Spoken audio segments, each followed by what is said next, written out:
आठवीं पुतली पुष्पवती की कहानी। 8वें दिन राजा भोज पुनः दरबार में सिंहासन पर बैठने के लिए पहुंचे। तभी 32 पुतलियों में से एक 8वीं पुतली पुष्पवती जागृत हो गई और बोली, ठहरो राजन, अभी तुम इस सिंहासन पर बैठने के योग्य नहीं हुए हो। अगर तुम मानते हो कि तुम भी राजा विक्रमादित्य की तरह महान हो तो अवश्य बैठ सकते हो, पर पहले अपना आत्म मूल्यांकन करो। सुनो, मैं तुम्हें राजा विक्रम की कथा सुनाती हूँ। एक दिन राजा विक्रमादित्य के दरबार में एक बढ़ई आया। उसने राजा को काठ का एक घोड़ा दिखाया और कहा कि यह न तो कुछ खाता है न ही पीता है और जहाँ चाहो वहाँ ले जाता है। राजा ने उसी समय दीवान को बुलाकर 1 लाख रुपया उसे देने को कहा। दीवान बोला, यह तो काठ का है और इतने दाम का नहीं है। राजा ने गुस्से से कहा, 2 लाख रुपए दो। दीवान चुप रह गया। रुपए दे दिए। रुपए लेकर बढ़ई चलता बना, पर चलते चलते कह गया कि इस घोड़े पर एड़ लगाना, कोड़ा मत मारना। एक दिन राजा ने उस पर सवारी की, पर वह बढ़ई की बात भूल गए और घोड़े पर कोड़ा जमा दिया। कोड़ा लगाना था कि घोड़ा हवा से बातें करने लगा और समुद्र पार ले जाकर उसे जंगल में एक पेड़ पर गिरा दिया। लुढ़कते हुए राजा नीचे गिरे। संभलने पर उठे और चलते चलते एक ऐसे विहड़ में वन में पहुँचे कि निकलना मुश्किल हो गया। जैसे तैसे वहाँ से निकले। 10 दिन में 7 कोस चलकर वह ऐसे घने जंगल में पहुँचे जहाँ हाथ तक नहीं सूझता था। चारों तरफ शेर चीते दहाड़ते थे। राजा घबराए, रास्ता नहीं सूझता था। आखिर 15 दिन भटकने के बाद एक ऐसी जगह पहुँचे जहाँ एक मकान था। उसके बाहर एक ऊंचा पेड़ और 2 कुएं थे। पेड़ पर एक बंदरिया थी।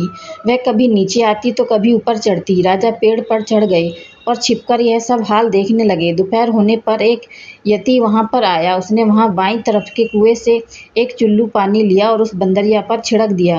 वह तुरंत एक बड़ी ही सुंदर स्त्री बन गई।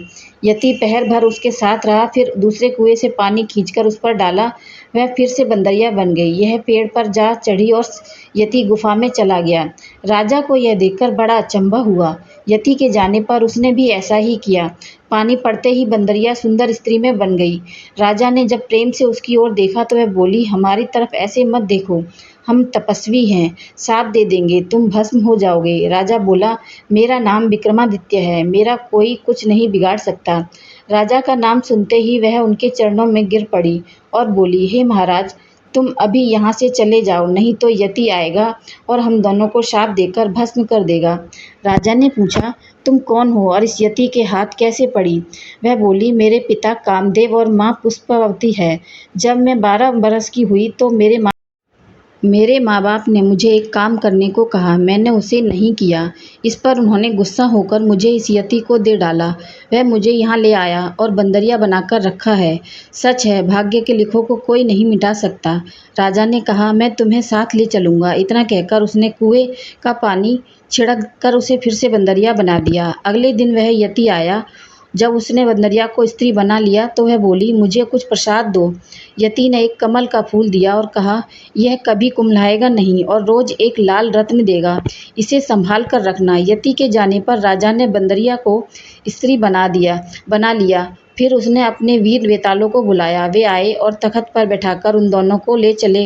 रास्ते में यति का दिया लाल रत्न उगलने वाला फूल राजा ने एक सुंदर खिलते हुए बालक को दे दिया। बालक फूल लेकर घर चला गया। राजा स्त्री को साथ लेकर अपने महल में आ गए।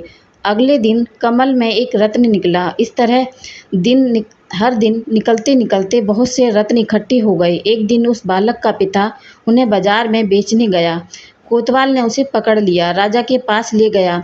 लड़के के बाप ने राजा को सब हाल ठीक ठीक कह सुनाया और बताया कि उसे नहीं पता यह फूल बालक के पास कहाँ से आया, लेकिन हर दिन इसमें रत्न निकलता है। सुनकर राजा को सब याद आ गया। कोतवाल को उन्होंने हुक्म दिया कि वह उसे बेकसूर आदमी को 1 लाख रुपया दे। इतना कहकर पुतली पुष्पवती बोली, हे राजन, जो विक्रमादित्य जैसा दानी और न्यायी हो वही इस सिंहासन पर बैठ सकता है। राजा झुंझलाकर चुप रह गया। अगले दिन वह सिंहासन की तरफ बढ़ा तो मधुमती नाम की 9वीं पुतली ने उसका रास्ता रोक लिया। मेरी ये कहानी आपको कैसी लगी प्लीज़ कमेंट करके ज़रूर बताएं और मेरे चैनल को लाइक शेयर और सब्सक्राइब ज़रूर करें। धन्यवाद।